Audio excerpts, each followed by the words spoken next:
आज हम बात करने वाले हैं बॉम्बे टेलर एपिसोड 3 की। और यकीन मानिए ये episode family emotions, generation gap और फैमिली लेगेसी को कन्फ्लिक्ट को बहुत खूबसूरती से एक्सप्लोर करता है। एक तरफ सैफ अपने वालिद के सपने और अपने फ्यूचर के दरमियान फंसा हुआ है, और दूसरी तरफ एक ऐसा शॉकिंग सीन देखने को मिला जब सैफ और फैज़ान अपने वालिद एहतशाम और डीन को टेलरिंग शॉप के अंदर फंसा हुआ पाते हैं। और साथ ही फीमेल लीड अपनी दादी के स्ट्रिक्ट कंट्रोल और डोमेस्टिक सर्विलेंस के खिलाफ आवाज़ उठाती नज़र आती है। क्या सैफ फैमिली बिजनेस संभालेगा या अपना अलग रास्ता इख्तियार करेगा? आइए एपिसोड 3 का रिव्यू करते हैं। अस्सलाम वालेकुम नाज़रीन, welcome back to my channel. Episode 3 का सबसे बड़ा थीम था family legacy versus personal dreams. Saif के वाले चाहते हैं कि वो जनरेशन से चलने वाले टेलरिंग बिज़नेस को आगे बढ़ाए, लेकिन सैफ का नज़रिया मुख्तलिफ है। वो अपनी ज़िंदगी अपने तरीके से जीना चाहता है और अपने करियर ख़ुद बनाना चाहता है।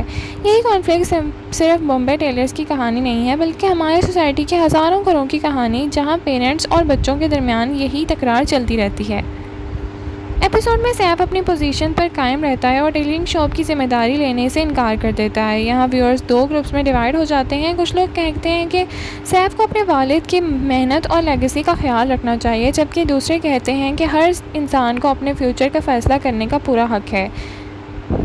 नाज़रीन, एपिसोड का सबसे सस्पेंसफुल और शॉकिंग मोमेंट वो था जब सैफ और फैज़ान को पता चलता है कि उनके वालिद एहतशाम शॉप के अंदर फंसे हुए हैं। ये सीन इमोशनल भी था और टेंशन से भरपूर भी, क्योंकि इस वक्त तक ऑडियंस को अंदाज़ा हो जाता है कि असल में हुआ क्या है।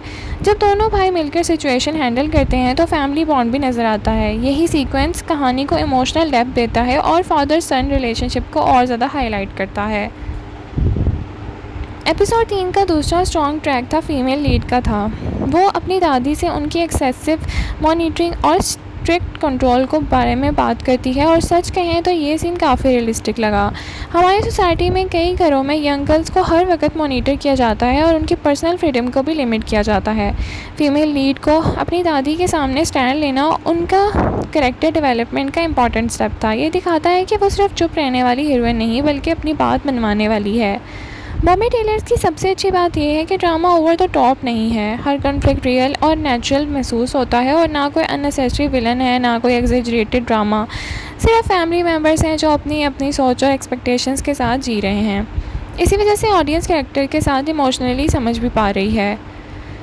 एक्टिंग के हवाले से बात करें तो एपिसोड 3 काफ़ी स्ट्रॉन्ग रहा। अली अंसारी ने सैफ का रोल में इमोशनल कन्फ्यूजन और डिटर्मिनेशन को बहुत ही अच्छी तरह पोर्ट्रे किया। उनके एक्सप्रेशन से साफ नज़र आ रहा था कि वो अपने वालिद के दिल में भी नहीं दुखाना चाहते और अपने सपने भी पूरे करना चाहते हैं। फैज़ान के सीन भी नेचुरल लगे और ब्रदरली केमिस्ट्री भी नज़र आई। एहतशाम के इमोशनल मोमेंट्स ने एपिसोड को वेट भी दिया, जबकि फ़ीमेल लीड ने अपने कन्फ्रंटेशन सीन्स में कॉन्फिडेंट और मेच्योरिटी दिखाई। सोशल मीडिया पर भी व्यूअर्स एपिसोड 3 को काफ़ी रियलिस्टिक करार दे रहे हैं, और कई फैंस का कहना है कि सैफ की स्ट्रगल उनकी पूरी ज़िंदगी से मिलती जुलती है, जबकि फ़ीमेल लीड का ट्रैक भी काफ़ी अप्रिसिएशन मिल रही है। ओवरऑल बात करें तो बॉम्बे टेलर्स एपिसोड 3 एक इमोशनल और मीनिंगफुल एपिसोड था। तो आप बताएं, आपको क्या लगता है? क्या सैफ को फैमिली टेलरिंग बिजनेस संभालना चाहिए?